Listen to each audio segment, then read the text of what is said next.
easier to do. All right, okay, you guys, so we are going to do a recap of the Speed Chess Championship final. We're going to do a recap of the Speed Chess Championship final, which I played against Magnus yesterday. So we're going to go over a lot of games, a lot of critical moments, and we'll go from there. So all right, you guys, so first things first, I'm actually going to stop the music so I can talk a little bit. So yesterday I played against Magnus Carlsen in the finals of the Speed Chess Championship being held on chess.com, of course. Now I have won the event 4 years in a row. The only person I've ever lost to, of course, is Magnus Carlsen himself. I lost to him on one second, let me put this down here. I lost to him when I played, let me put this here, there we go. I lost him when I played, I think in 2016 and 2017, if I have the years correct. I could be wrong. I think the first time that I lost to Magnus in 2016, it wasn't called the Speed Chess Championship. I think at the time it was called the Death Match or something like that. But at any rate, I did lose him 2 years in a row, the only person I'd ever lost in the format. So I felt pretty good going into the match yesterday, obviously. As I said after the match was over, some years back, Mr. Daniel Wrench, also known as the chief chess officer of chess.com, he did tell me some years back that generally speaking, when I play blitz against anybody not named Magnus, I'm more accurate, more precise than Magnus is. But against Magnus, of course, I generally fold like a cheap suit, and it has not been particularly competitive.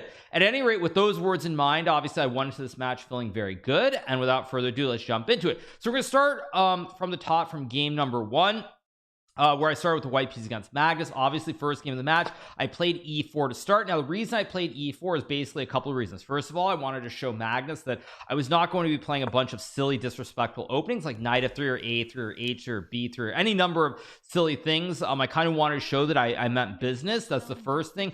Also, I really wanted to see what Magnus' style would be. Would he try to be solid with e5? Would he play Sicilians, Caro-Cans, maybe something like d6, which he did, of course, play later on in the match. But to get an idea of what he was doing. So he plays e5 to start. I play knight f3, knight c6. Now I go bishop b5. He plays a6, bishop a4, knight f6, castles, plays bishop e7. Of course, in the tour finals on Chess 24 in 2020, Magnus played the Open Spanish in one of the games. I did beat him in that, so I didn't really expect him to play that. What he did was more along the lines of what I was expecting. Also to note, Magnus played b5, bishop c5 against me in the very first major online chess event. I think it was called the Magnus Invitational in May of 2020. There was a game where he played b5, bishop b3, bishop c5. I also beat him in that game as well. You guys can go look through all the old games and everything else to find that. So at any rate, the show goes on. We get a classic Spanish. He castles, and now I play c3, inviting Magnus to play d5 and play the Marshal. Now, of course, Magnus is very well known. One of his longtime trainers is Jan Gustafsson from Germany. Very, very strong player, commentator, everything else. He has done courses on the Marshal Gambit for Chessable and stuff like that. So I wasn't hugely surprised to see it, but it still gave me an idea on what Magnus' strategy was going to be. So we trade, I take. Now, of course, as everybody knows, obviously I did not have time to do any preparation. I was doing some filming on Friday. I very briefly watched Magnus's match with Maxime, maybe for all of like 3 or 4 minutes. Didn't have time to do prep. Obviously I'm very busy. I have a real job. And so therefore, because of that, I just kind of was feeling my way along. So having been surprised on the spot, I chose to play d3. Now, this is a line that I have played with white and black a few times. Now, we follow this very, very old line here with queen h3, knight e2, and knight e4. Now, I was able to sort of play this on the fly because I recalled that way back in 2004, I had a game against Vasilius Catronius where I actually did a lot of preparation. It was in the Isle of Man tournament. Did a lot of preparation as black. I prepared to play the Marshal, which I'd never played before in my life. Catronius kind of surprised me with this whole knight d2, knight e4, which at the time was not super well known. And we got bishop g4, queen g2. And now in that game, I played f5, and I think I played f5. It was takes, bishop d2, fe4, de4, and after bishop c5, bishop e3, I promptly went on to get blown off the board. I lost a very tough game, and after the game, I spoke to Catronius. We were analyzing for a little bit. I remember that he said after takes, I think it was Catronius, although maybe I'm wrong. Actually, I think it was Catronius or maybe it was Aroni. I'm not sure who it was, but at any rate, one of those two guys. I think it was Catronius, by the way, not Aroni, because I don't think Aroni was at the tournament. But basically this is the line during the game that I was worried about, was this bishop f4 takes, which happens in the game, and I thought after takes when I was calculating during that game in 2004, I did not see a way to save the position, because basically white is going to take the knight on d5 and just be up a pawn. Like rook f4 takes, if bishop f3, king g3, everything's under attack and black is completely lost. Of course, as I said after the game, when I spoke to Catronis, he said, well, after takes, you just go bishop f3, takes, and rook f4, which happens in the game, and black is completely fine. So fast forward a couple of years, I believe to 2006, maybe, I think it was. I had this with the white pieces against Levan Aronian, the famous player from Armenia, and I decided, you know what, based on what Catronis had said a couple of years earlier, I thought maybe I could surprise Aronian. Now in that game against Aronian, I did flick in h3, bishop h5 before playing bishop f4. At any rate, the same thing happened with takes, bishop f3, takes, and eventually the game ended in a draw. So that's sort of what I was going off of, and I thought, well, okay, Magnus knows what he's doing. Maybe he won't know bishop f3, but of course, Magnus being the world champion, he does play bishop f3 check, and after takes, king g3 takes. This leads to an endgame, which of course is very drawish. 2006, man, you can't be serious. You guys have played chess my whole life. It's what I do. So of course I'm gonna remember a game from 2006. That's like asking me what I ate for lunch yesterday. I mean, of course I remember 2006 like it was yesterday. At any rate, the show goes on. I play rook c1 c4. Not a whole lot happens, but there is one important moment which we're going to talk about, because now that I've won the match, and we can talk broadly speaking, we got to this position, and somewhere after king e7, I think it was maybe it was after f3. Anybody who was watching the cams very closely would have seen me start to shake my head a little bit. Now, one thing that Fabiano Caruana, the famed American champion, also a famed commentator as well, said recently is he says that a lot of my takes are kind of is intentional to throw my opponents off. Now, I am going to let you guys in on a little bit of a secret. That is not actually true. It is not generally like I'm trying to throw my opponents off. The one thing that is true is that most of the time when I am shaking my head in regards to a position or something I've done, it's because of something that I'm recalling from a previous game or a couple moves earlier in that game. It's not generally about the exact position. So that's a little bit of an insight that I will give everybody, because of course people probably are wondering about. Maybe I shouldn't say that. Maybe now when I play in the World Rapid and Blitz, someone is going to see me shaking my head. They're like, wait, he remembers that like 3 moves ago he was supposed to play bishop f5 in this London system or something like that. But at any rate, I know Fabiano said something along those lines, that basically like I'm just like, you know, completely making up stuff, and it's like all nonsense, whatever. But at any rate, it's not as though I am shaking my head for reason. It's just that it's not necessarily related to that exact move in that position. At any rate, after I played f3 in this game, I was shaking my head a little bit, because as I was realizing at the time, as soon as I played f3, there is this move bishop takes h7, which is playable here, and white is up a pawn. Now, this is also very important to note, because when I realized that I had missed bishop takes h7, it told me that perhaps Magnus was a little bit off. He wasn't super sharp, that he would miss a tactic like this, where after rook h7, rook takes d4, white is up a pawn. So this is the first important point. Anyway, I play f3. The game's not very exciting. It ends in a draw. Very, very peaceful first game. Not much to say, but there is a lot behind the game that needs to be said. So this is game number 1. So now let's move on to the second game. Now in the second game, I'm playing with the black pieces. It's one draw each so far, half a point. So in the second game, we get d4, knight f6, c4, g6, all pretty normal stuff here. Now this is not so much about the game itself, but we reach another critical moment here. So I play the King's Indian, which again is sort of telling Magnus that I'm ready to fight. I do not normally play the King's Indian, or not as much as I once did. So it's a very fighting and aggressive opening. So I'm sort of sending a signal in this game as well that I'm ready to fight. At any rate, game is pretty normal. It's not a very, very exciting game. We get to this critical position here after c5, king e1. First of all, I was very surprised that Magnus did not take the pawn. This was the first thing, because now we kind of get a very cloggy position here. There aren't really many open there aren't any open files, and even if white puts the knife on f5, without a pawn break on b4, black should be fine. So the show goes on. So I play here, and now I play a4. Now this again was a very, very committal decision by me to play a4, and in fact it is a bad move. What I probably should have done here is I should have played knight c7 with the idea of playing b5, forcing Magnus to go a4, and now the completely clogged toilet here. The position should just be a draw. Neither side has any way to get in. Levy did a recap. Nobody cares, you guys. We're talking about a much different level of recap here. So at any rate, I should have probably played knight c7 here with the idea of playing b5, but I didn't do that. Now if I played knight c7, Magnus probably goes to a4 and the position gets closed and the game should be a draw. Instead I play a4, which is again trying to be a little bit aggressive, but this is probably a very bad decision. And anybody who was watching the live cams at the time, like for example, I had the Zoom open, I saw Magnus' face, he went like he did a little bit of a pucker lip sync, like kind of, wow, you actually played a4 here. And a4 is probably a mistake because my whole idea with knight c7 was to play b5 and open it up, but then Magnus plays this great move b4 here, and this move is a very, very good move. It's a move that I completely missed, and the problem is that now I can't really play b5. If I play b6 here, which is what I do in the game, white now can play b5, he can take, and I have this weakness on a4 here. So at any rate, this is a very, very good concept by Magnus. As soon as he played b4, I'm like, this is starting to go the wrong direction. This is starting to feel like a very Magnus-esque game. He's going to stack the rooks on the b file, things are opening up, and it's going to be problematic. So king g2, knight a6, a3. Of course, if white plays b5, maybe white can win the pawn on a4, but realistically, again, it's very, very closed. And I'm not sure if white can even win the pawn, something like rook to a8. And I'm not sure. I don't see how white is winning the pawn. And as long as I don't lose the pawn in a4, because the position is completely locked on both sides of the board, it should be a draw. At any rate, Magnus plays a3, of course. The game goes on. Magnus keeps outplaying me here.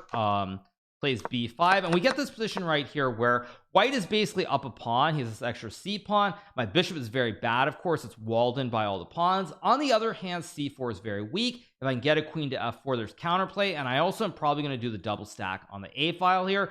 So there is some counterplay. At any rate, white probably should win this position. Also keep in mind that assuming the clocks are correct, which I think they are correct, I'm down 20 seconds on the clock here. We get rook b4, rook a5. I do queen e7, idea to go queen f6 and queen f4. He plays rook b1, queen f6, queen d2, stopping it. And now here I play rook a3, king g2, and apparently I missed something. Oh wow, apparently queen f4 knight was better. Oh, I'm actually just a bad chess player. Oh, I didn't realize this. Apparently I have queen f4 here. And after takes, now the bishop gets in. White, if he plays rook b3, I trade and take the pawn. And I have bishop f6. And with the active bishop and maybe a long-term wooden shield, probably I'm in great shape. I did not see this during the game. Or you could say this is the Magnus effect, of course. Always another explanation. At any rate, I play rook a8. The idea behind rook a8, very clear. There's only one open file here. So as long as white cannot trade rooks, on the a file and I control it, I should have enough counterplay. White can't really go c5. Queen f4 is always a threat, and I think I'm in good shape here. So we get rook b3. I play rook a5, knight e2. The show goes on. Magnus, of course, rotates the pony to f5, and now my bishop is dead on f8 because this knight just targets both pawns. And at this point, I mean, I probably should be losing, but I keep defending here. I keep finding moves. And most importantly, we're both very low on time here at 5 seconds. So the show goes on. Lot of moves are played, and eventually end up getting a position right around here where he plays rook a3, which is an actual blunder. At any rate, it's very hard for white to do anything at this point. As you can tell from the times, I've been moving very quickly. I'm now up to nearly 10 seconds. Magnus is 4 seconds, so it's 6 extra seconds here. It's very spicy. It's game number 2. You don't really want to go insane early. You're trying to feel your way into the match, but Magnus plays rook a3. I get to take the pawn, and now after f3, queen e2, we get just a simple repetition here. Nothing I can do because I have a lone queen. My bishop obviously is terrible on f8. White could maybe play c5 at some moment, but again, the problem with the whole situation, and this is one thing that's very different between one of the things that's very important. Sorry, it's covering the cam. One second. You guys said it's covering the cam. Sorry if it is. No, I don't think it is. But at any rate, basically, as I was saying, you want to go c5 at some point, but the problem is in a blitz game where both players are down to 5 seconds. The real issue here is who has the easier moves.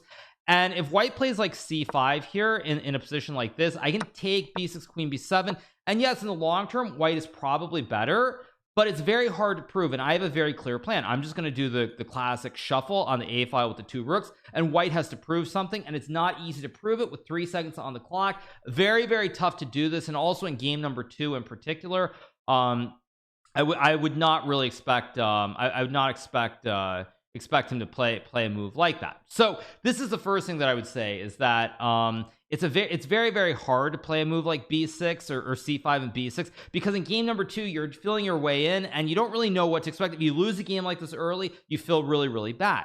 At any rate, the second game ends in a draw. Now this is also noteworthy because this also gave me some signs that Magnus was not necessarily in form. He struggled a lot when he was low on time in the scramble. I held firm and I was able to hold a draw in a position that I think most people would expect Magnus to win, probably like 80 to 85% of the time. So the second game ends in a draw and we're tied at 1-1. So now we're going to move to game number 3, where I play with the white pieces, and now I play knight f3, d5, d4, knight f6, c4, and now Magnus takes on c4, and we're playing the classic Queen's Gambit accepted. I play e3, e6, takes, a6, castle, c5, and now I decide to play like my previous opponent in the semifinals, a certain Nihal Sarin, a very talented junior player from India. So I decided to play b3 here because obviously I did no prep before the match, and Nihal played b3 against me. It's a very solid setup, and if it's good enough for Nihal, well, I mean, an old boomer like me should learn how to play like all the cool kids. So I played b3, knight bd7, bishop b2, bishop e7. I go a4. A little bit dubious here.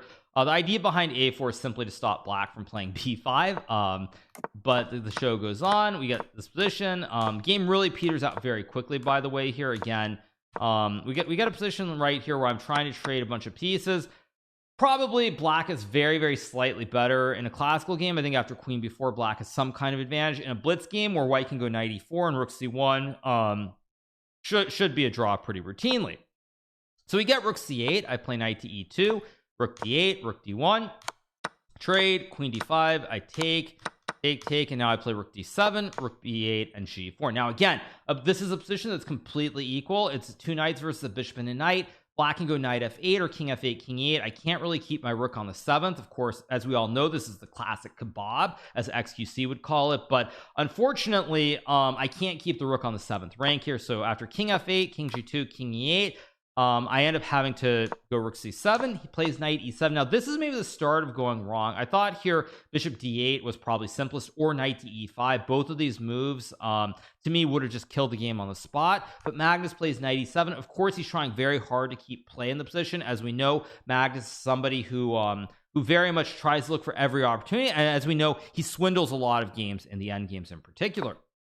So I go g5, knight d5, rook c4, bishop d8, knight g3 here. I would love to play rook h4, trying to swing the rook and win the pawn in h7, but now after h6, unfortunately, if I take the pawn and he takes the rook, if I go h7, there's just king e7 followed by rook to h8, winning the pawn, and the other way doesn't change anything either. If I take, same thing, takes, and rook g8, winning the pawn on g7. So I'd love to go rook h4, but it doesn't quite work, so I play knight g3, knight b6 is played here, and now I go rook c2. Apparently rook h4 is working here, because after h6 there's some rook h3, rook h8, but again, in a blitz game, relatively low on time, why bother? So rook c2 is played, rook c8. We trade here. I go h4, knight h4, f6, knight h5, king f7. I trade. I go knight f4, knight d6, and knight d3. Now again, positions very equal, should be a draw. I mean, maybe black is slightly better after knight e4 according to the computer, but should be a draw. So of course, to play a position like this against Magnus, the endgame wizard, greatest player of all time, you don't really expect anything good to happen, but you keep playing.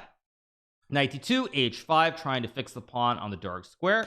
e4, king e6, I check. I go knight back, he goes here, I check, and he goes king f7 here, rejecting the draw with king e7. Now this is a mistake because now I have knight c4, and suddenly black is in a lot of trouble, because after trades, black cannot guard both the pawns on b7 and a6, and with minimal time on the clock as well, suddenly you go from thinking, okay, it's an easy draw, no worries, to suddenly having to become very, very afraid. So he goes king e7, which is a mistake, but with 2 seconds, what to do?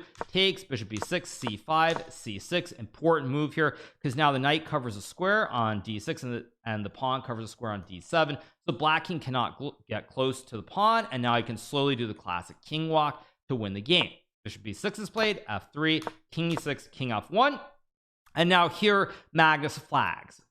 Computer actually after king e7, I guess it's not so simple to win for white, but I felt like after king e6, king d3, with some king c4, knight c5, eventually I thought this should be good. Computer says bishop g1 is apparently drawing. Don't ask me. Bishop g1 instead of bishop f2 is not right for some reason, because I can go here and takes. Maybe it's still a draw, but at any rate, Magnus flags here in this position after king f1.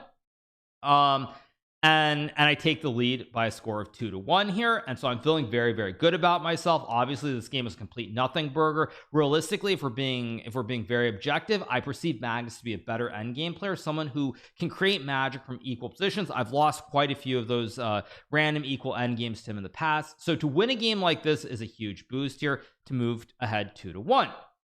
So now we'll move to the next game as well, which is or not next game, sorry, game number 5. Game number 4 I believe was the Catalan game, which we drew. So game number 5, I'm playing with white again. I'm up I believe here I'm up is it 3-1? I think I'm up 3-1 here, or maybe it's 2.5, 1.5.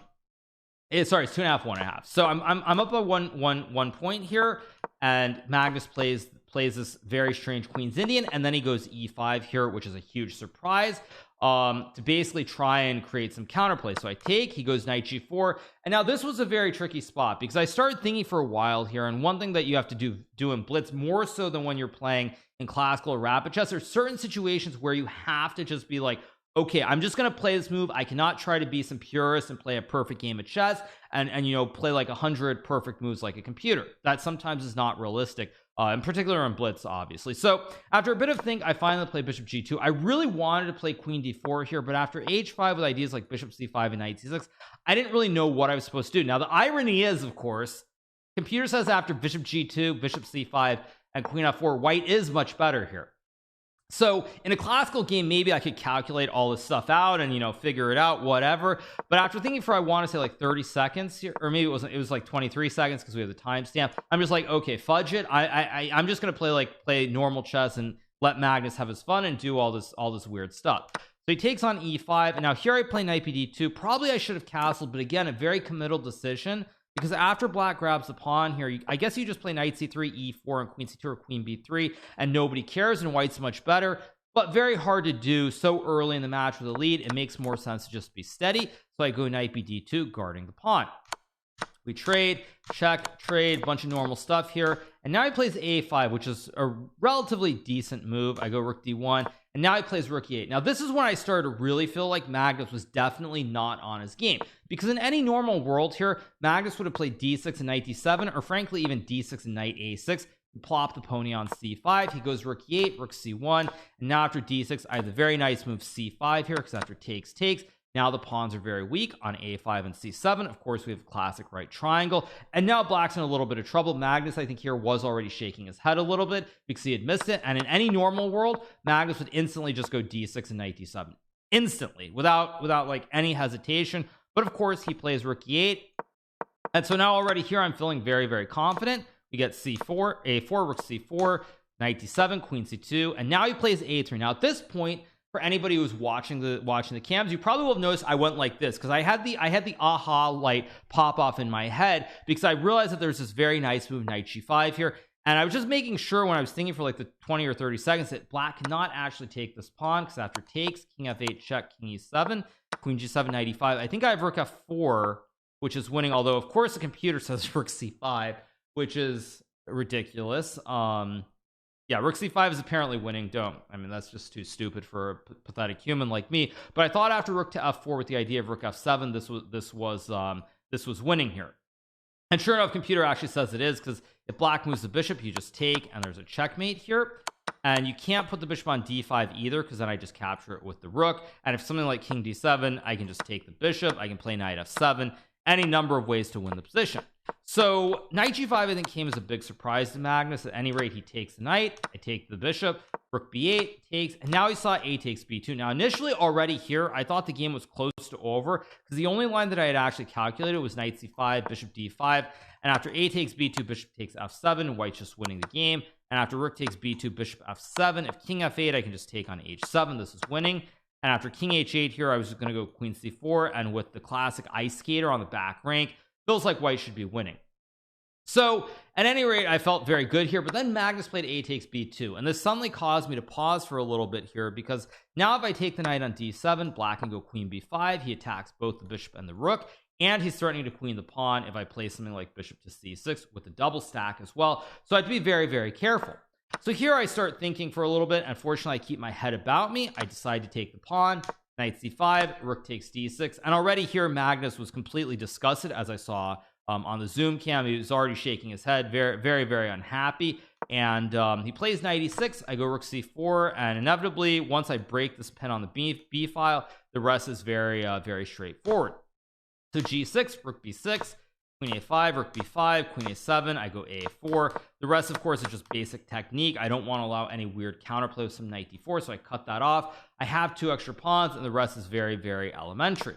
So h5, h4, queen a5, king g2, rook d8, rook c4, queen a6, go queen b5, queen d6, a5, queen a3, and now after bishop d5, I think Magnus again flagged, but with 2 seconds on the clock, there was no way to save it anyway, because I had two extra pawns. I have a classic wooden shield in the middle of the board as well. This is just deadly. So I win this 5th game, and I move ahead by a score of 3.5 to 1.5. So at this point, I'm feeling really good. I think this also was the first break of the match. Now, one thing that I mentioned last night as well, which was definitely a bit funny, is that when I played Nihal or Paravian or Levant, all the breaks were like 6 minutes, and if the players were back in their chairs early, sometimes they started, I think, after like 4.5 minutes or thereabouts. Oh, Magnus resigned with 0.2. Okay. But at any rate, so this was the first break, and then they're like, okay, you guys have 9 minutes of break time. So after just like these 4 to 6 minute breaks, suddenly it's 9 minutes in the finals. Now that doesn't really change anything specifically, other than the fact that it gives chess.com more time to run 6 or 9 minutes of ads. And also for the players, you then have a chance to actually go and like think about what your opponent's doing and look at stuff during the 9-minute breaks. So I win this 5th game. I move ahead 3.5 to 1.5, and now we move forward to the next game. I believe this is game number let me get my notes, because I made some notes on this. I believe this is game number let me open Word. Let me see which game this one is. This is oh yeah, this is game number 6. So this is the very next game after the break, and this is a game that ended in a draw. There's not the reason that I'm mentioning this game is this was also a very important game, because this was a game where Magnus chose to play e4. Now he goes into the Berlin, but he plays this a4 line. Of course, Hikaru Nakamura plays this. I think he played this against Levon Aronian in the Zurich Chess Challenge in like 2014 or something like that. At any rate, it's a line also that Mr. Daniel Naroditsky, was doing commentary on the stream, also has played against me in many blitz games as well. Not particularly aggressive, but there are some pitfalls, which is after d4, you're really hoping that black will take the pawn on d4, but black can just play e4 and be very boring instead.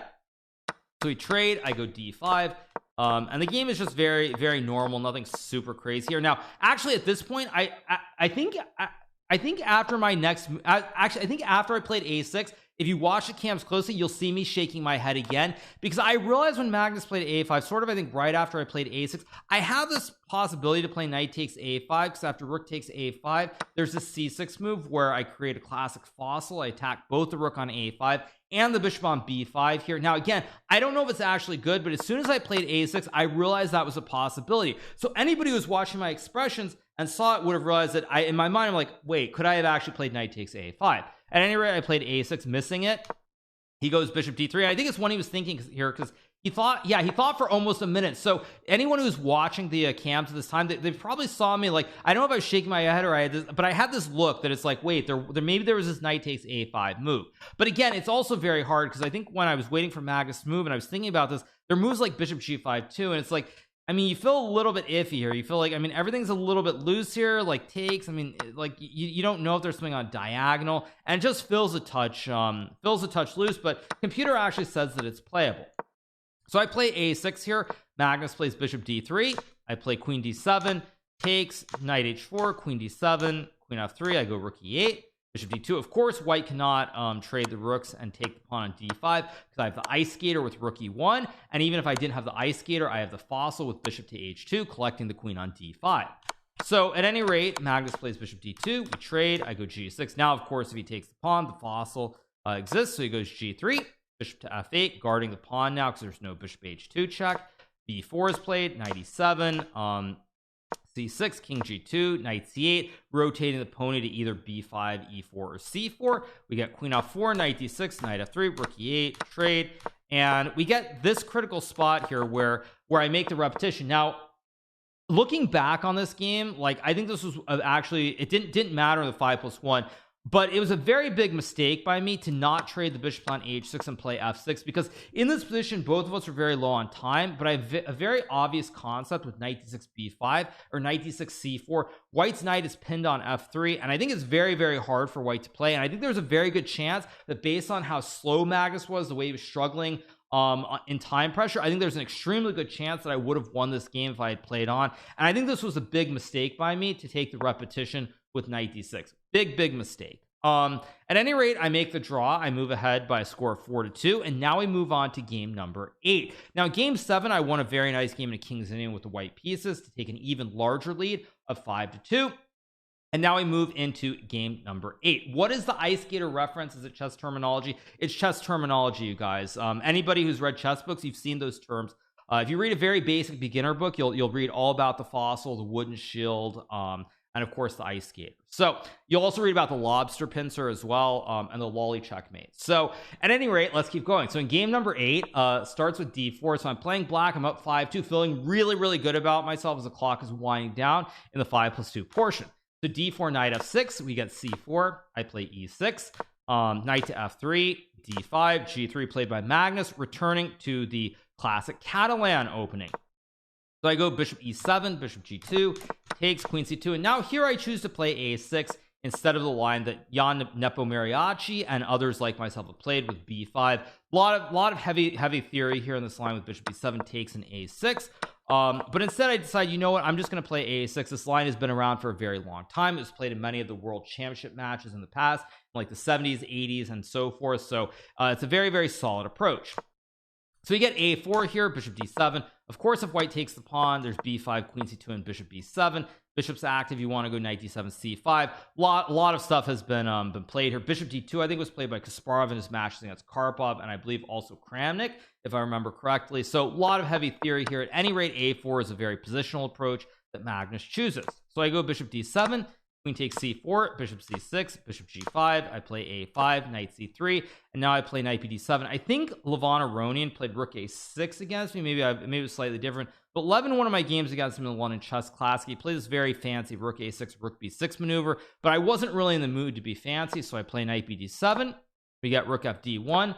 I go h6, takes, knight e5, takes, c6, stopping the d5 pawn thrust, e4. Bishop to b4 played here. Now we get queen e2 from Magnus. Again, I'm threatening to take the knight and win the pawn on e4. So I go queen b6, rook c1, rook d8, knight f3, rook d7, queen c2, and now I take the knight on c3. Very committal choice by me here. White, there's a big white center here in the middle of the board, but I thought that after takes, the fact that white cannot take with the queen because the pawn on e4 is hanging, and after takes I can go c5. I just figured with these brittle pawns in the center, I should have enough play here, even though white has an open b file that he can use. So he plays rook b1. I go queen to c7 here. Queen to e2 is played, and now I go rook fd8, trying to put more pressure on the pawn on d4.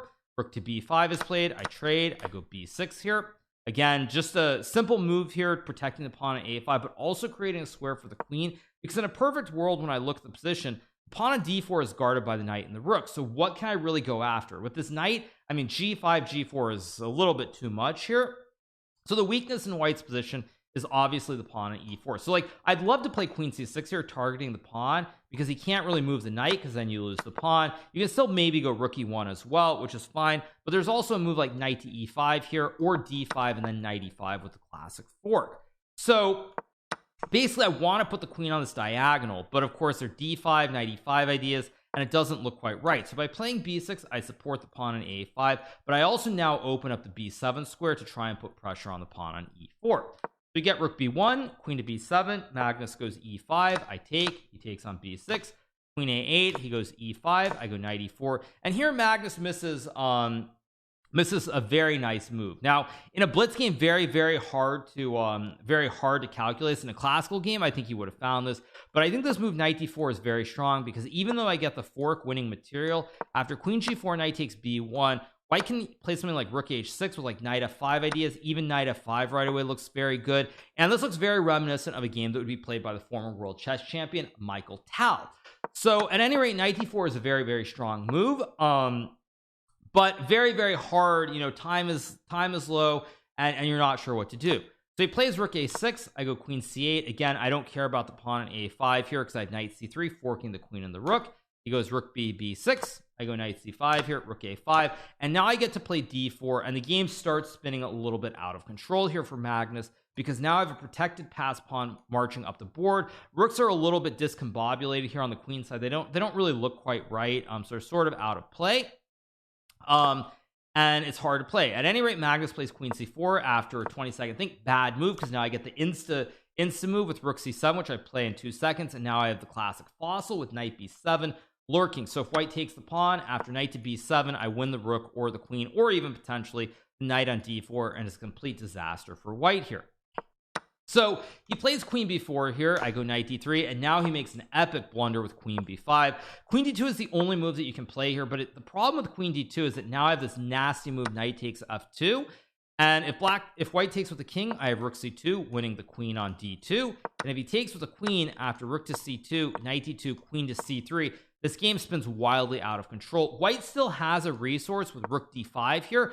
Now I did not see all of this. I saw the knight takes f2. I had not actually calculated all the way through, but I had seen the move. I did not get into calculating whether it worked or not. But white has this rook d5 resource here, because after takes, check, king h7, there's actually a forced checkmate with queen f5 and queen takes f7.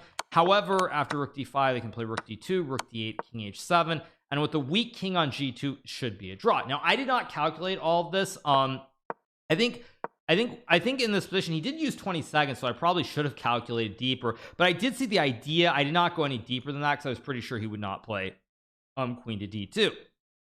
So however, queen d2 is the only move here that does not lose the game, because after he plays queen b5, this runs into the classic knight to f4 check, and now there are all kinds of problems. If you play like the king back, well, if you take the knight, I just go check, king f1, and now after queen takes f3, I'm threatening checkmate with rook c1. I have queen h1. I also have a passed d pawn that I can run down the board, and white is getting checkmated here. You have all these pieces on the queen side in this nice little mini right triangle that are doing absolutely nothing.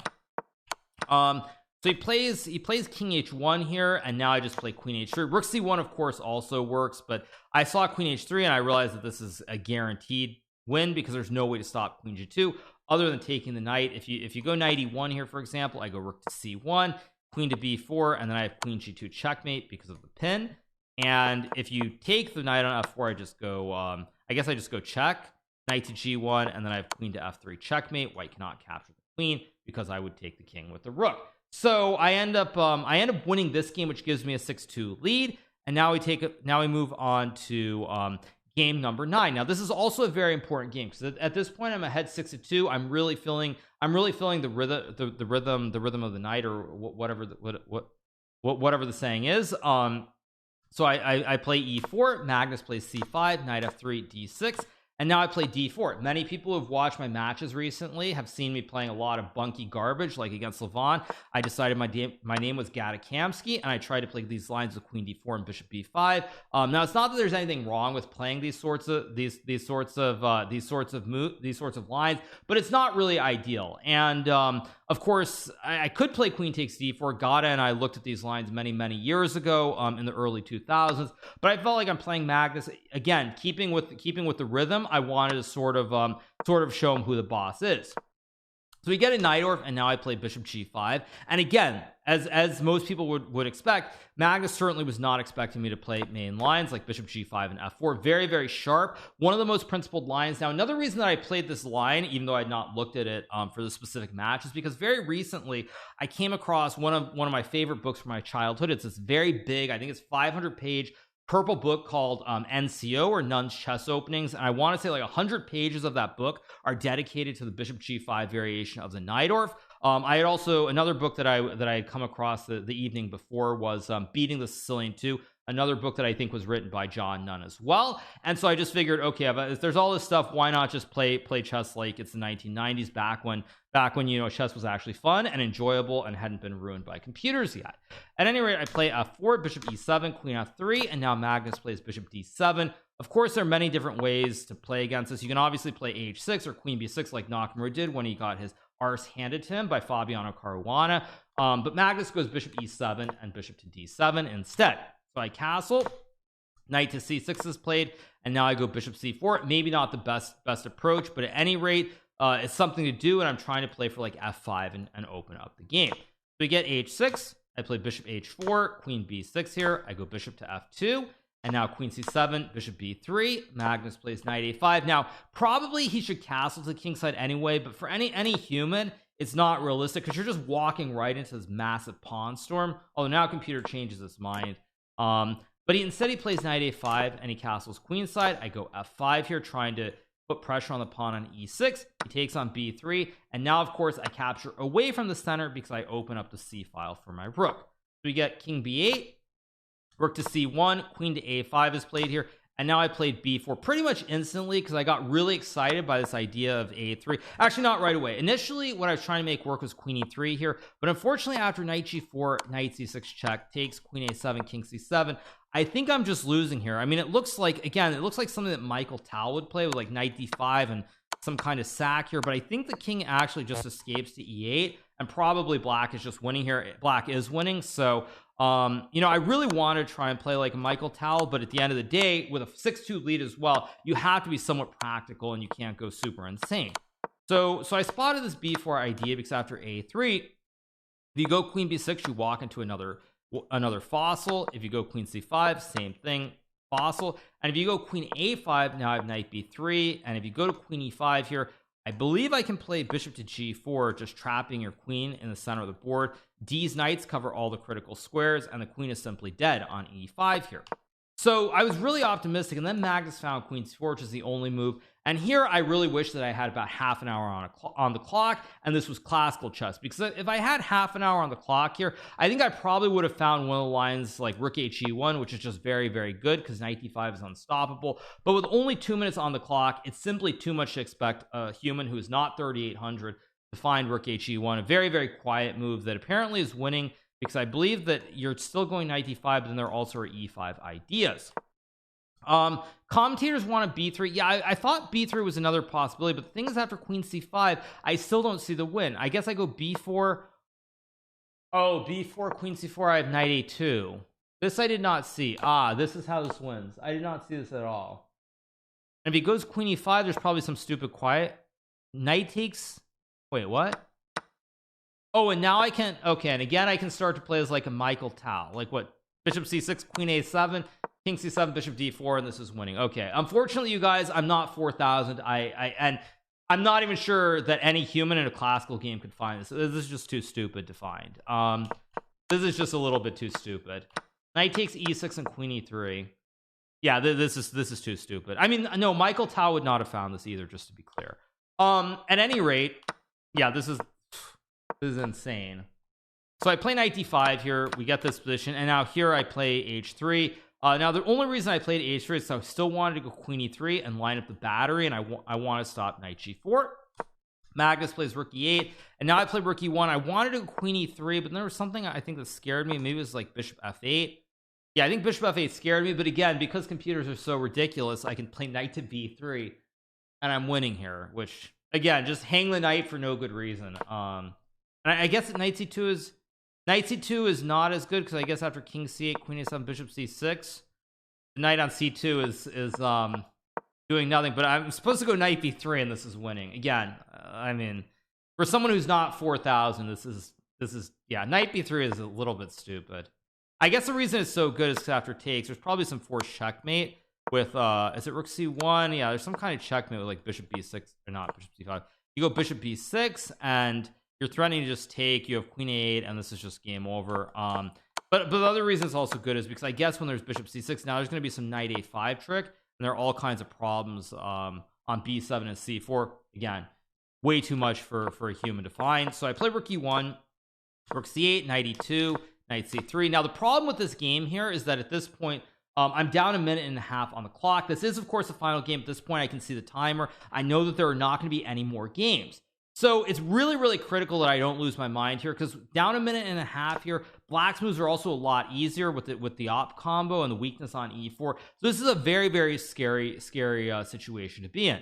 So I take, I go queen f4 here. Now, again, everything I do here is fine. I take, he trades, he takes, king king a1, rook c5, I take, rook d5. Very, very good move, by the way. Already here, I thought I was on my way to another win because I thought all the pawns are hanging and there's no danger, but he finds rook d5, which is a very good move. I take the pawn, he goes king a7, another very, very sneaky move, and now I blunder with f6 here. What I should have done is gone g4, and after rook to d2 here, queen c7, rook to b5. I think there's some way to win. Apparently queen e7 is the win. I guess queen c4 runs into bishop d5 with checkmating patterns, but there are chances here, but at any rate not realistic with so little time. So I just play f6 trying to be cute and standard. However, by playing f6, this allows a very nice little fossil with bishop to g6. Had Magnus found this move with a minute on his clock, there's a very good chance he wins this game, and then the match already could have been completely different if he had spotted this move, because he's threatening to win the rook on e1 but also take the queen on f7. If I take on e5, actually, is it worth noting here, black has to find another in-between move with rook d1, because bishop takes f7 is actually losing after trades in h4, and with the wide peepos here and the king so far away on a7, bishop cannot stop all the pawns, because after king b6, h5, king c7, h6, bishop g8, unfortunately the king is one square too far away, and now I can just go h7, takes, and f7, and the king can only get to d7, not e7. However, of course, there's the in-between move, the little tickle with rook d1, and after king b2, bishop takes f7, rook e7, bishop d5. Black should be winning here. Again, very, very tricky line. With a minute on his clock, though, Magnus probably should have found this move. At any rate, he blitzes out rook d2 here, because what he's aiming for is he knows he's in trouble, and he figures with me only having 10 seconds on the clock, he's going to put the pressure on the clock, and hopefully I'll make a blunder. So he plays rook d2. I go queen c7 here. The idea is to stop rook a5. Now he goes rook b5, and with I think 2 seconds on the clock, I finally just take the bishop. Apparently queen to e7 is the winning move here, because I guess after d5 I can go f7, stack, and then I have a check, and then I queen with check.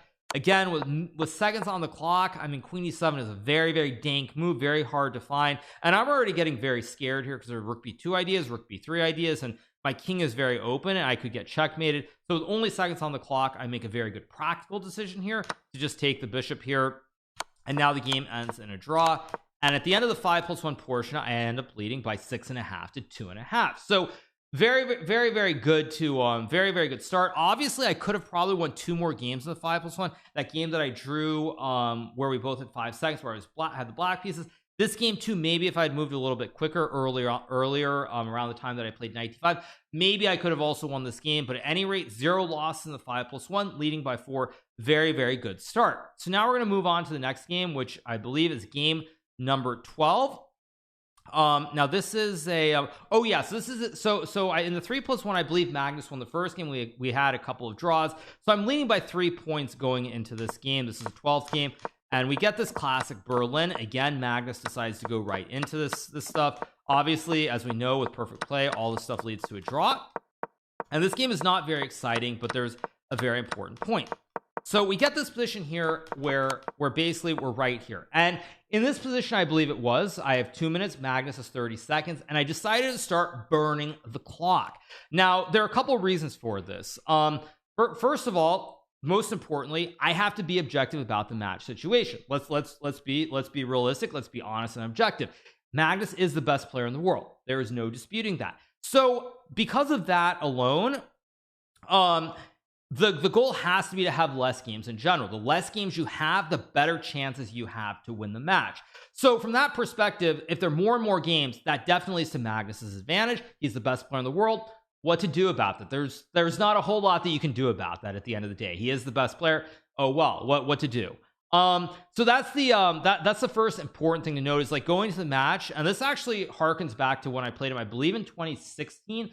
2017 was the one where I played from South Africa, complete disaster. But in 2016, I believe I played him also. It wasn't called a Speed Chess Championship, I believe.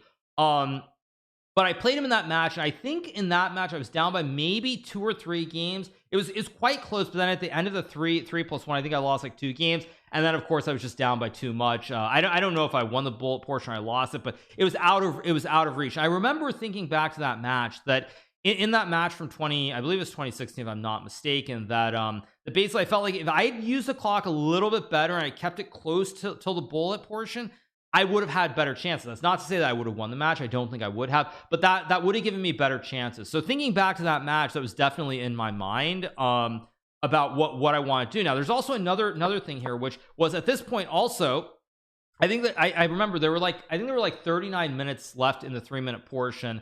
39 minutes, and the break is at the midway mark, 30 minutes, and I also needed to use the restroom at this point. So, you know, at this point I actually thought maybe I'll just get up and go use the restroom like Jan Nepomniachtchi has done in quite a few of the meltwater events. But at the end of the day, like, the rules are the rules, and you're not really supposed to do that. So I didn't do that. I think that was also, weirdly enough, a huge mistake by me to not do that, for, as we'll see in the following games, to not go and use the restroom, because the next couple of games were actually very, very critical, where I think I once again had maybe my first big opportunity to put this match away. At any rate, though, the important thing here is that I made sure that when I run my clock down here to 5 seconds, that bishop to f6 is a threefold, and he can't just suddenly go like queen d2 or something and play on. I made sure here that my move is the threefold, and the game will automatically end. So it's very important to know, because the next couple of games were really, really critical, and I had a chance, I think, to sort of start to put the match away.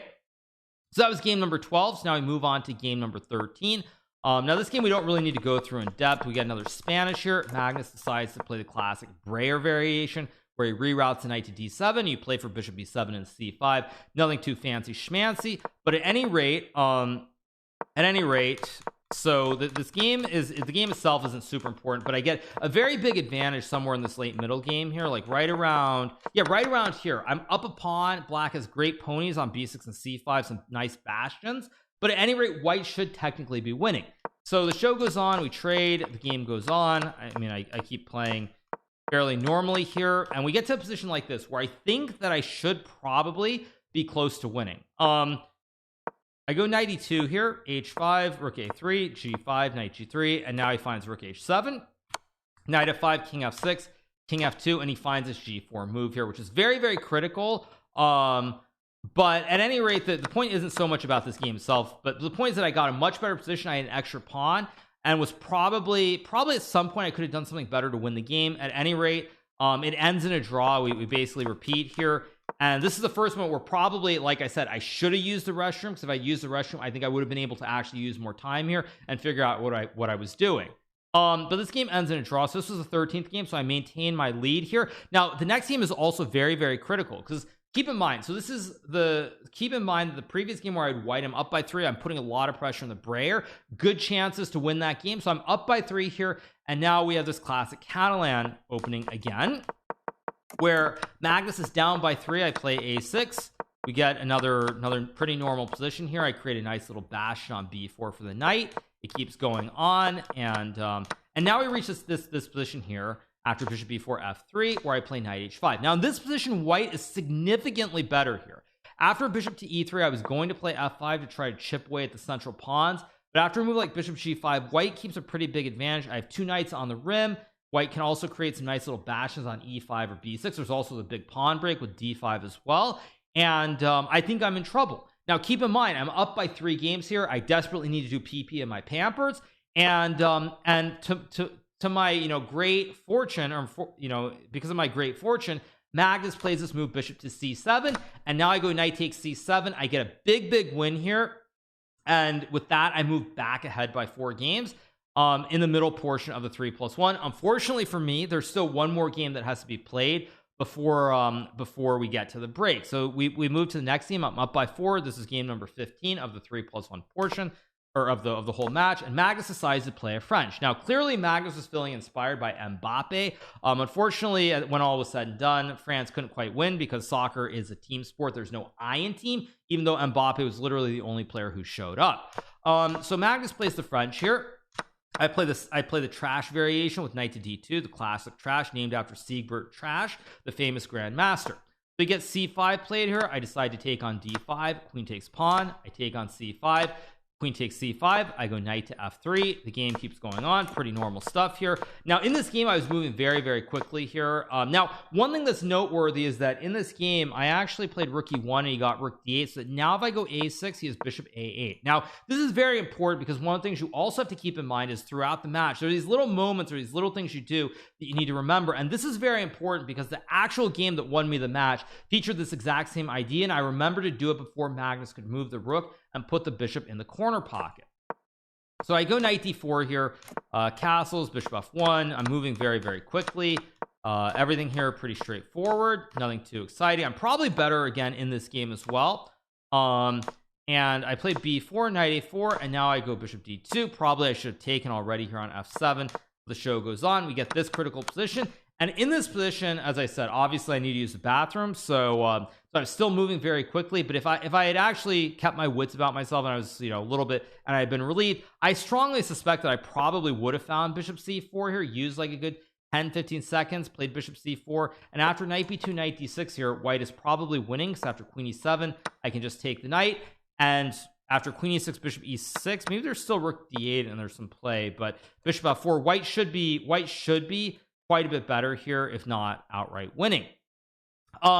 So this was a big moment too, because if I had sort of had it in me to use some time here as opposed to just like literally blitzing it out so that I could get to the break and run to the restroom, and I had found this bishop c4 move, I think there's a very good chance I would have been up by 5 games at the midway mark of the 3+1, and already I think then it starts to become very difficult for Magnus to mount a comeback. At any rate, I was not able to do that because I needed to do PP in my Pampers, and the lead stays at 4 after this game. So the lead stays at 4, and now we're going to move to the next game. Now after this game, in the first game after the break, Magnus played a great game. He won with white, so the lead is back down to 3 as we go into this next game. So this next game I'm leading by 3. I think there are about 10 minutes left in the 3+1. Magnus decides to play the classic modern defense. I play the Austrian attack here.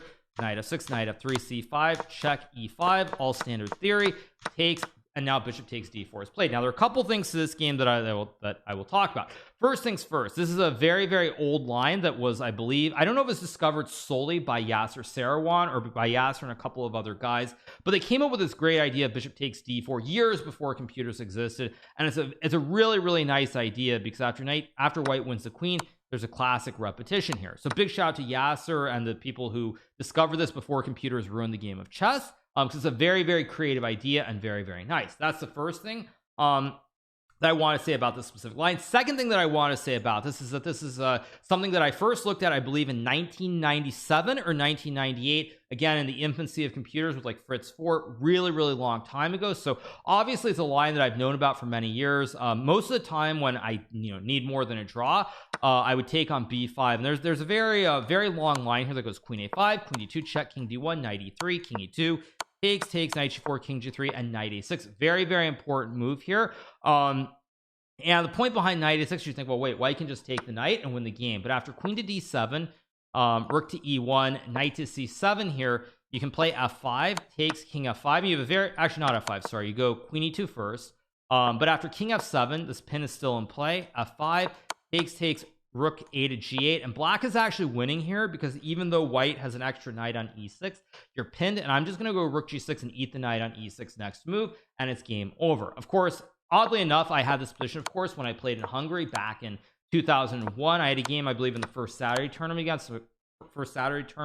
against my fellow American, Nathan Resica. Unfortunately, I did lose that game. I don't remember exactly what I did in that game specifically, but I did lose when I was trying to become an IM. Of course, many years ago. Nobody cares, but just a little fun tidbit. However, another fun fact about this position is I also had this position against Alexander Chernin, one of the experts on the modern defense, wrote many books about it. I think it was in Las Vegas. It was, I think, the Blitz tournament for the National Open in like 2003. And I believe in that game, I think in that game it was something like I played like rook e1, knight e6, and I think I went knight g7, king f7, and f5, and I went on to win this game. I guess actually I can open ChessBase and find that. Give me 1 second. I should have that. 1 second. Let me take a quick look. But is anyone even understanding what he's saying at all? Yes, you guys are completely following. I should have that. Let me see. Chernin. I think I have that game in my personal database. Let me see. I do, yes. Oh my god. Oh wait, no, actually it predates. This was in 2000. This was the North American Open Blitz tournament on June 1st of 2000. This was 2000. So yes, it was knight a6, rook e1. Yeah, it was rook e1, knight h6, knight g7, king f7, f5, knight takes f5, takes, queen d5, king e8, bishop g5, and I went on to win that game against Chernin. So 2000, 2003, whatever. It's all the same at this point. But yes, so I played this against Chernin, who was and is one of the experts on the modern system. And I won a very nice game with this. The game against Reska, I don't know if that was 2000, 2001. That was in Hungary. Fact checkers can go look up the game.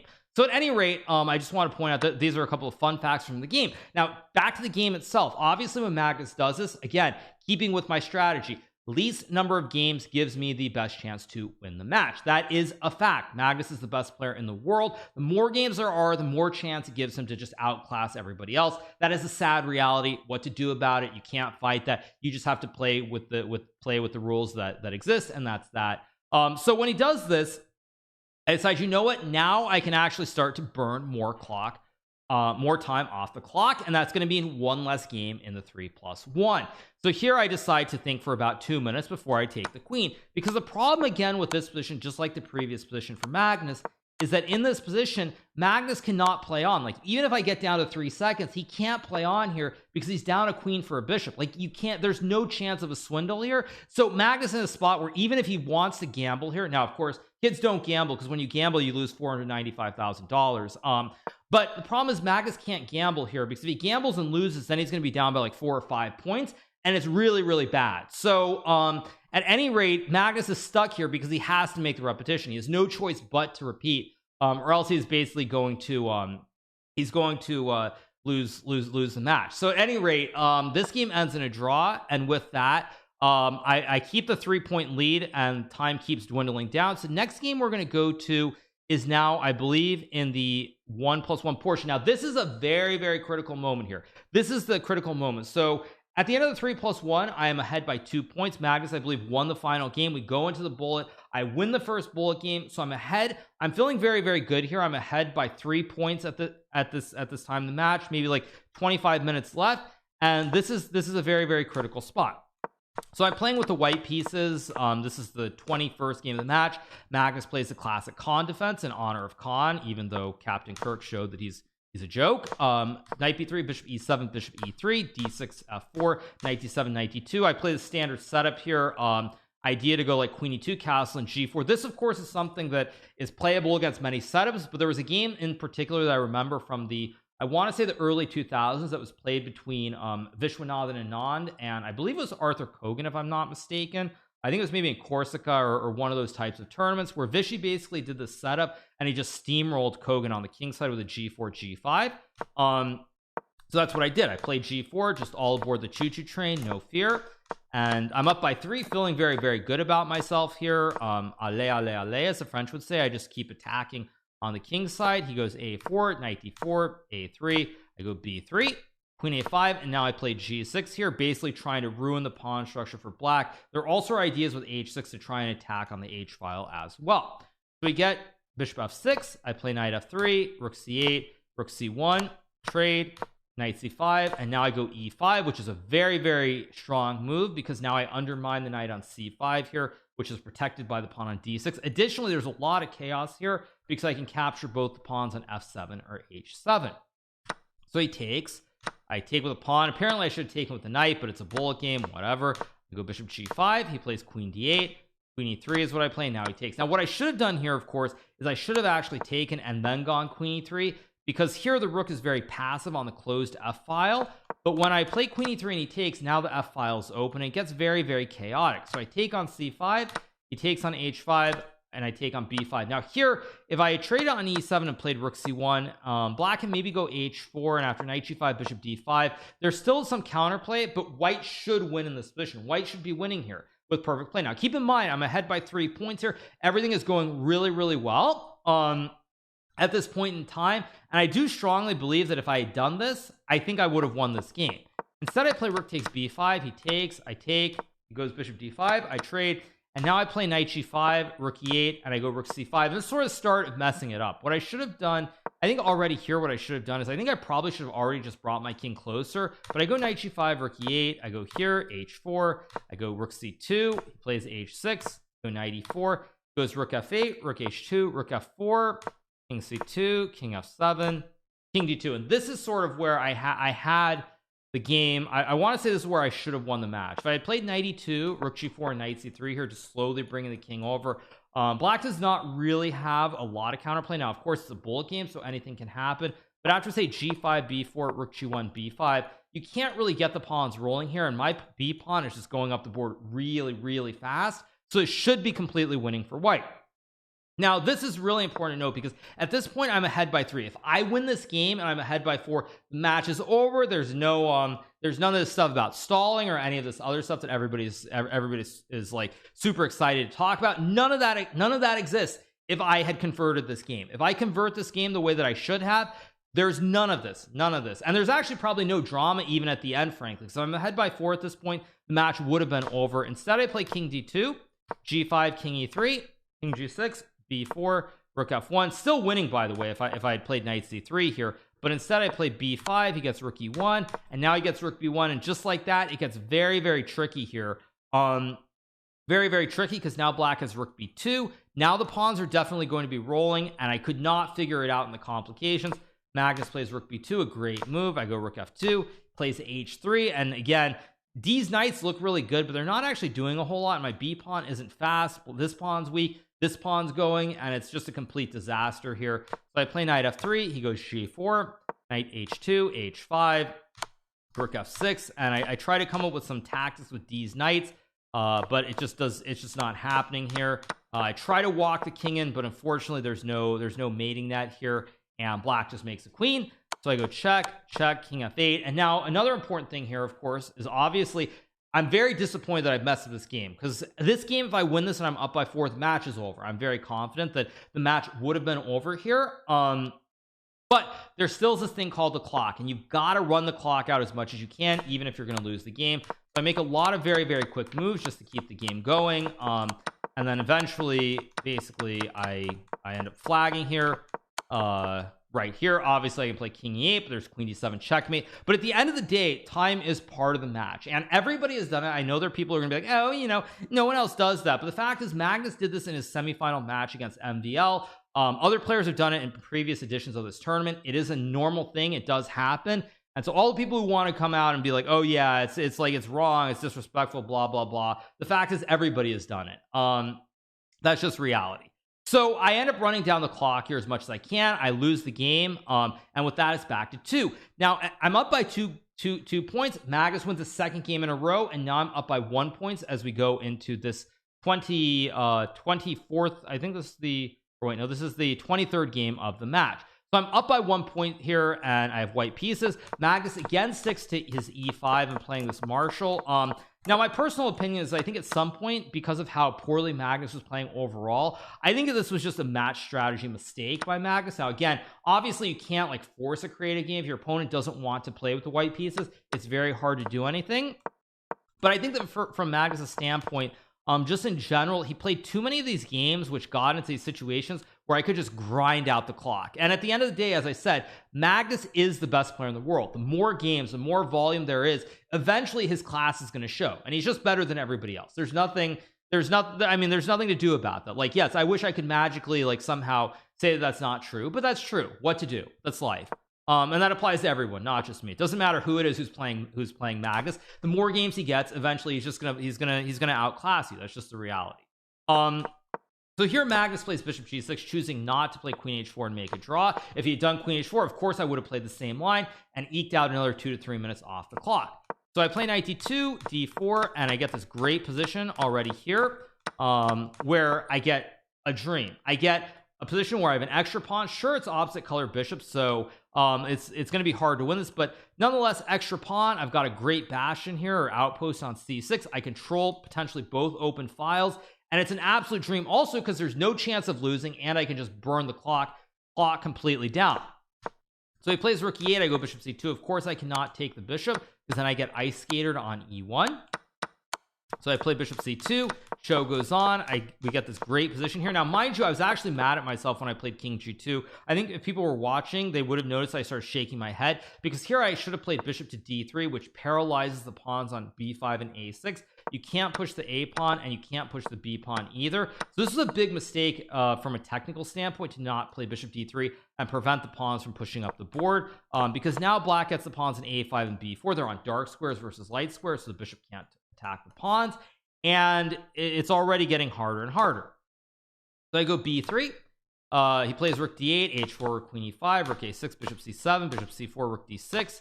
I play rook c6, bishop d8. Now I go h5, king g7, and here I play h6 here, which is an okay move. But the main point here is that at this moment in time, what I really needed to do is I really needed to just breathe, take a second to, you know, get a hold of my bearings somewhere around here, and just relax, because at this point, as you can see from the clock, I have 32 more seconds. I'm up a pawn. I cannot lose, so all I have to do is breathe and just figure out what to do.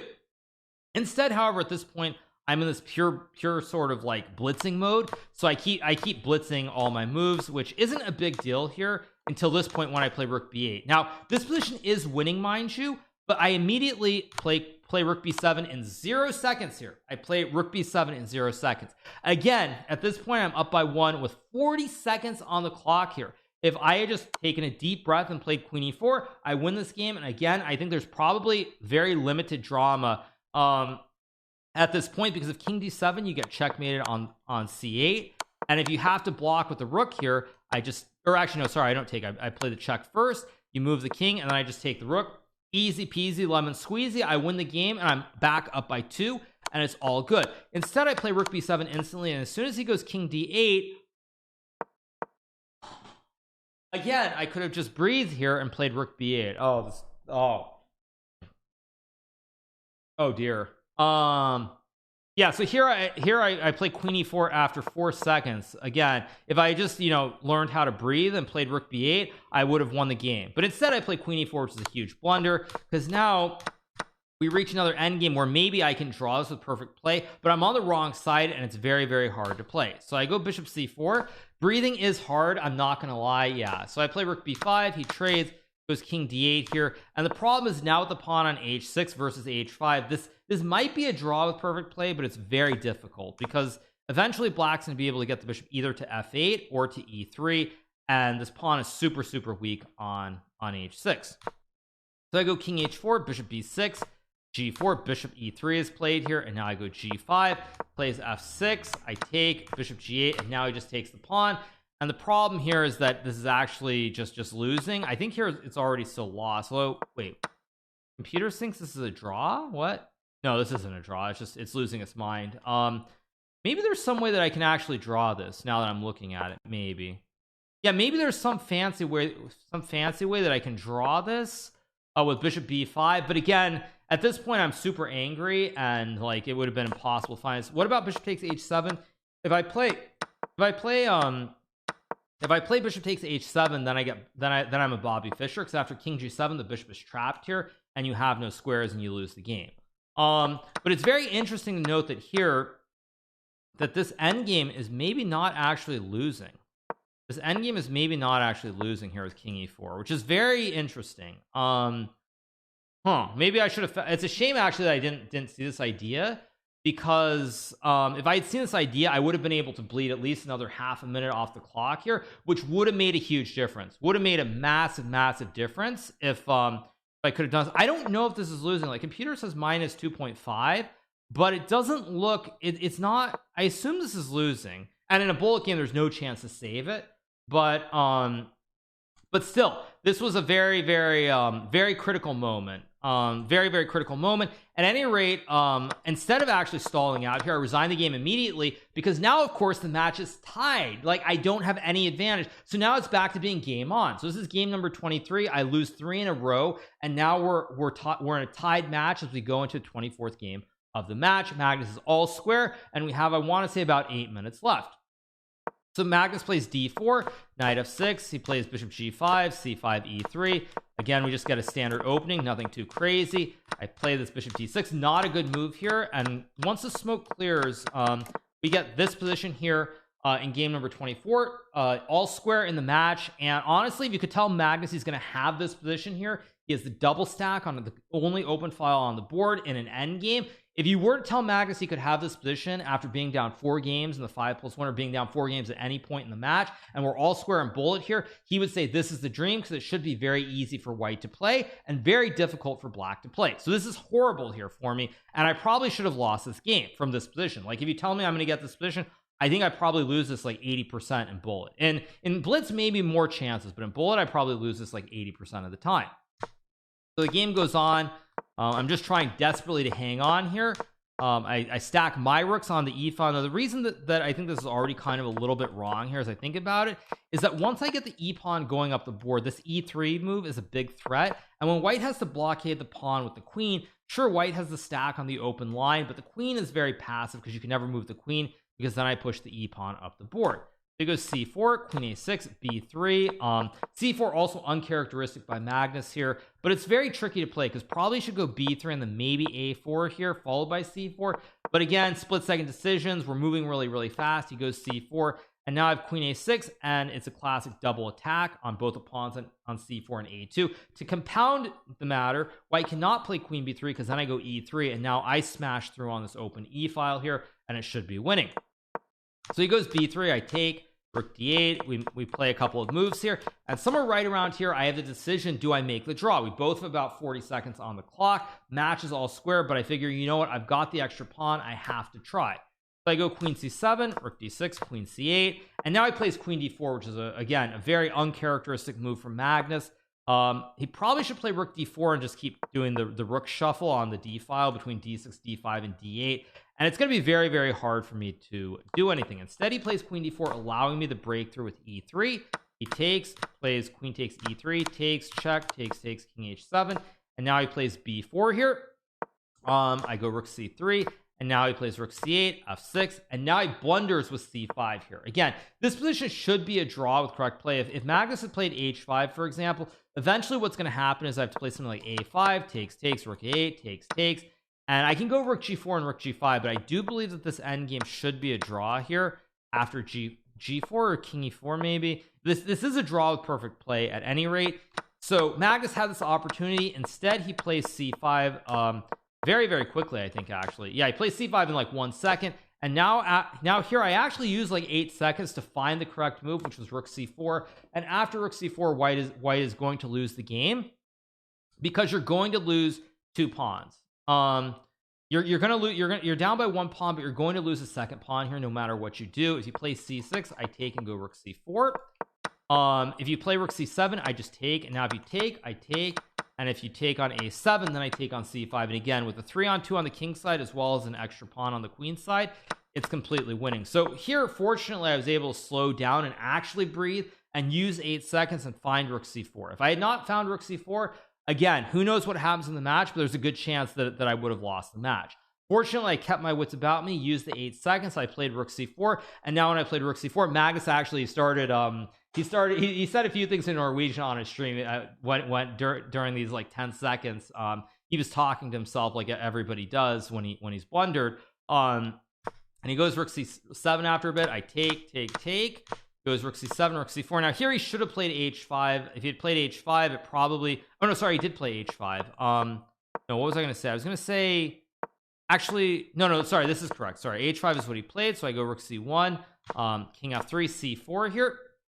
He goes rook c8, I go c3. The idea, of course, is very simple, that I want to play c2. Now, the problem for white here is the king cannot hide in front of the pawn, because after c2, rook c7, there's now f5 check.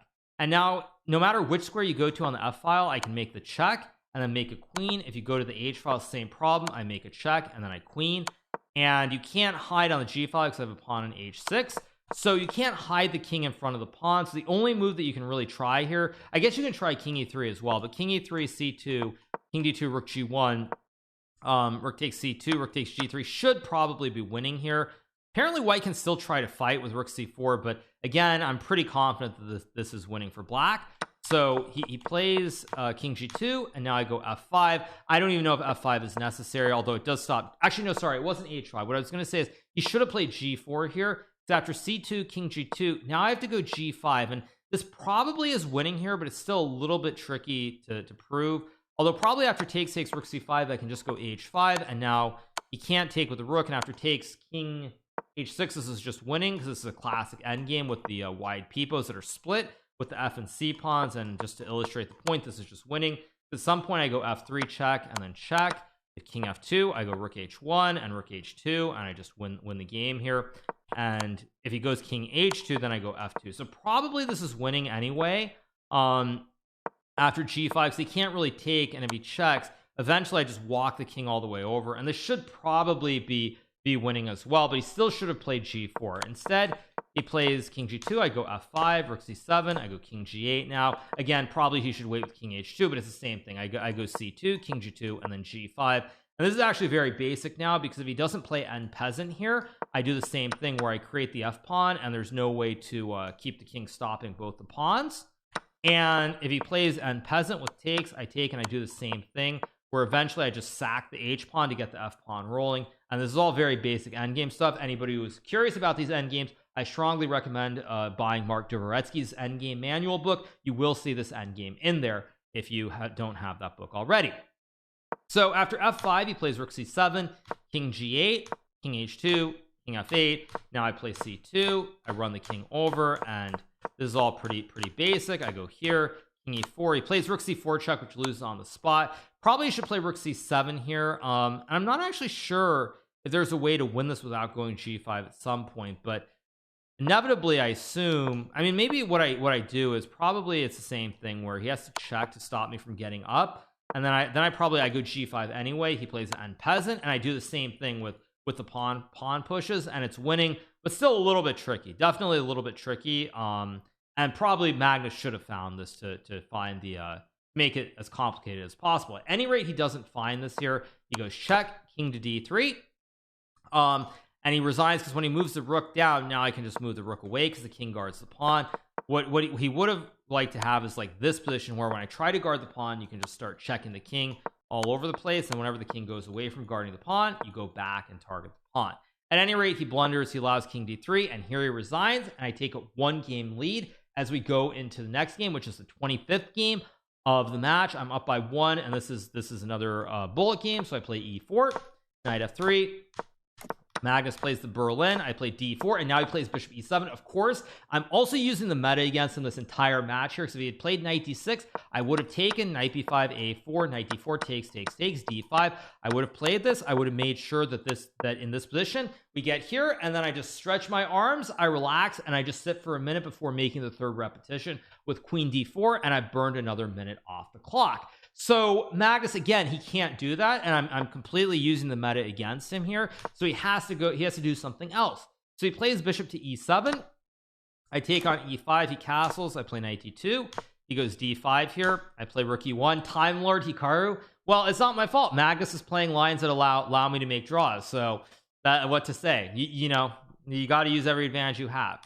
So he plays knight c5, I play h3, knight e6. Again, normal position. He plays a6, which is definitely not the best. So actually right here, I think probably when I played h3 and he was thinking, I was shaking my head because I realized as soon as I played h3 that what I should have done is I should have gone knight b3, knight e6, takes and knight d4 right away and saved a tempo on the h3 move.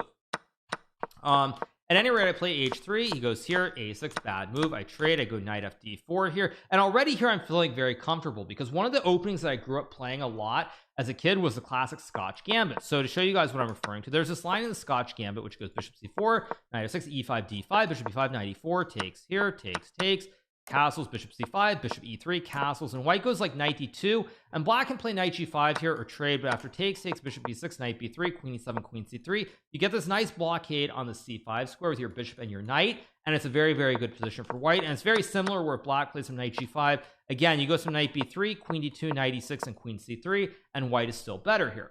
So back to the game. I'm feeling very good as we get to this position here, because now you're noticing it's very similar. Same structure of pawns. I'm going to get a grip on the dark c5 square, and I should just be much better here. Again, you guys, this is why you play every opening under the sun instead of just playing something like the London system, because you have to understand all the different pawn structures. So he plays rook e8. I trade. I go bishop c5, of course, just following the same path here, playing against these bad pawns, trying to get a great fashion with the knight on c5. So he goes bishop to d8, knight d4, queen g6. I play queen d3 here. Of course, black is threatening to take the pawn on h3 because of the pin. So I play queen to d3. He plays bishop to d7. I go f4 here, bishop h4, rook e3. Again, just a great position. Bishop is so passive. Pawns are completely blockaded here. This is just fantastic. So he plays a5. I go a4, bishop c8, play queen c3, bishop f5 is played here. And now I take, maybe not the best move, but at this point I was already worried that somehow these bishops are getting in.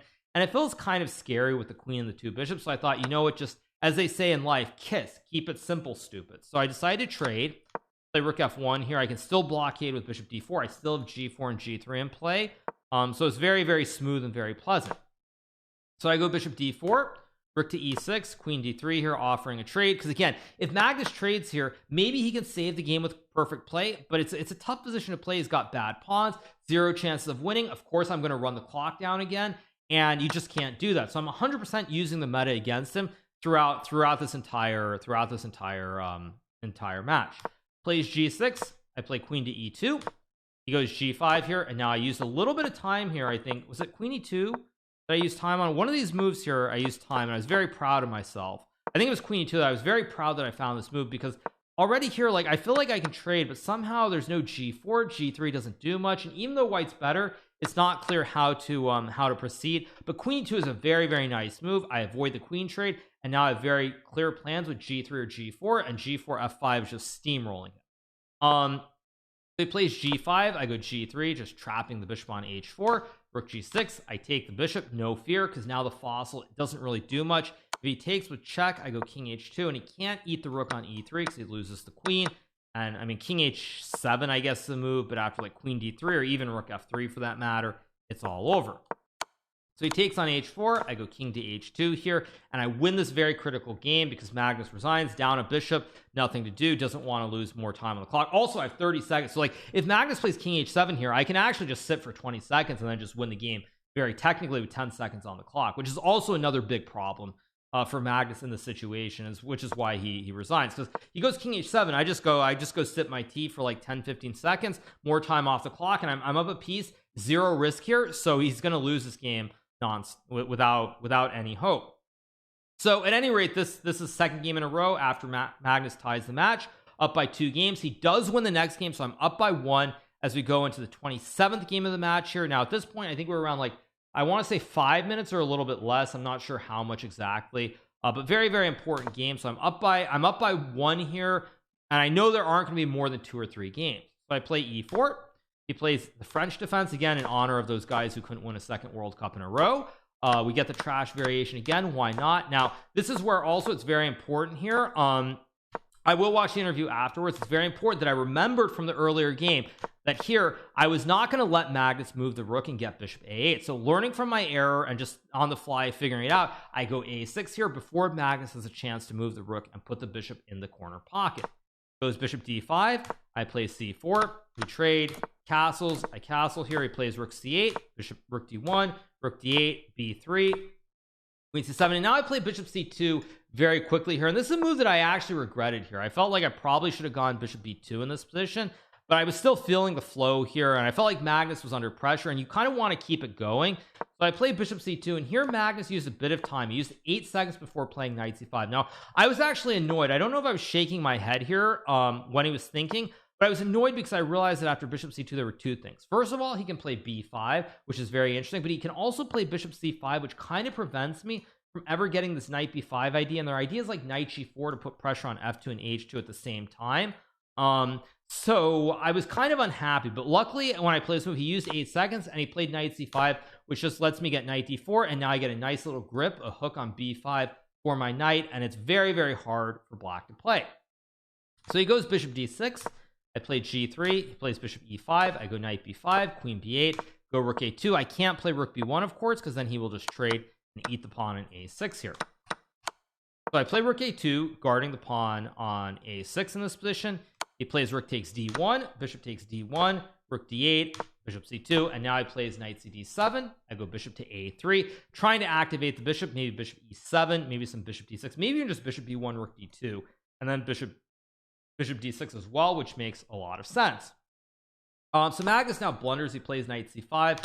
I spot the killer blow with knight takes a7, and now he plays bishop takes g3. Of course, Magnus can take the knight on a7, but after queen e5, black really can't win this pawn on a6 easily here. Maybe you can go like queen b6, but after a7, rook to a8, I can now go queen a1, lining up the double stack, and this knight is stuck on f6 because otherwise I have bishop e4, and it should be pretty routine here. Should be pretty routine to win in the long run. Again, the game probably goes on for a long time, but I should win. At any rate, Magnus instead plays bishop takes g3, which loses on the spot. Mind you, if he had actually just taken the knight on a7 and tried to struggle, probably I don't even have to really run down the clock in the final game.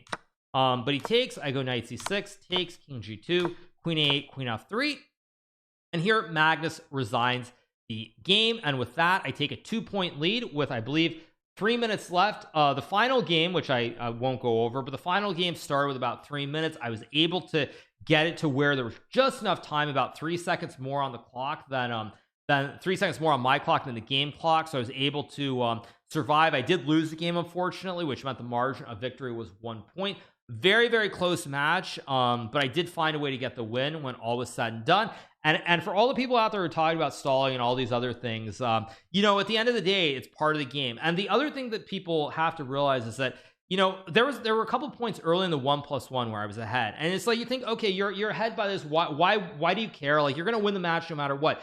You're playing against the greatest player of all time in Magnus Carlsen. I mean, okay, you can maybe say Bobby or Gary at their peak are comparable, but you're talking about the greatest player of all time. You do not give the greatest player of all time chances to come back in a match. That is just plain and simple how it goes. It doesn't matter. Even if you think there's no chance that he can win 3 games in the last like 6 minutes, you do not put yourself in that situation if you can avoid it. That is just the reality. Additionally, of course, to be fair, if Magnus had not played so badly in the 5+1 and I didn't have that big cushion, I would not have had the opportunities to run down the clock the way that I did. For example, if it's a 1 game or 2 game lead, even the 3+1, there's no chance that I'm running down the clock there. But it was already a 4 game lead, so it makes a big difference, and that's what happens. It's like when the Colts are up 33 points, I probably wish they could have just run out the entire second half. Well, it's the Colts. It happens. So at any rate, I found a way to win, a remarkable win, 14.5, 13.5, and very, very happy. Obviously, I'm kind of surprised that I won, but it was a great match. It was fun. And I think also we're going to watch the interview in a second with Magnus. But I think one thing that people don't understand about the format when they wonder, like, why was Magnus happy or in a good mood? It's because, frankly, for Magnus and myself, and I don't want to, I know people are going to get mad. They're going to say this sounds cocky and everything. But the fact is, I'll be blunt. Neither of us played great chess in the quarterfinal, or maybe quarterfinals. No, Magnus played great against Fabiano, but like in the semifinals, like neither of us were really all that great. Like, we were not great. I know we won by big margins, but we did not play great chess. And so it was kind of boring because we were nowhere near our best. We won by big margins, and it becomes very boring. Sure, you want to win the match. Obviously, at the end of the day, that is the end goal. But when it's boring and you're not having to play your best and there's no challenge, at some point, you just feel like you're wasting time. So that is just the reality for all the people who are like thinking that they're like, why was Magnus like so happy? It's because it was a match. It was exciting. And again, Magnus was nowhere near his best against MVL. I was obviously nowhere I mean, the level of my match against Nihal was like probably a good 100 points below how I played in this match. But we still found a way to win, and the matches weren't even actually that close. So that's a little bit that I will add additionally. Anyway,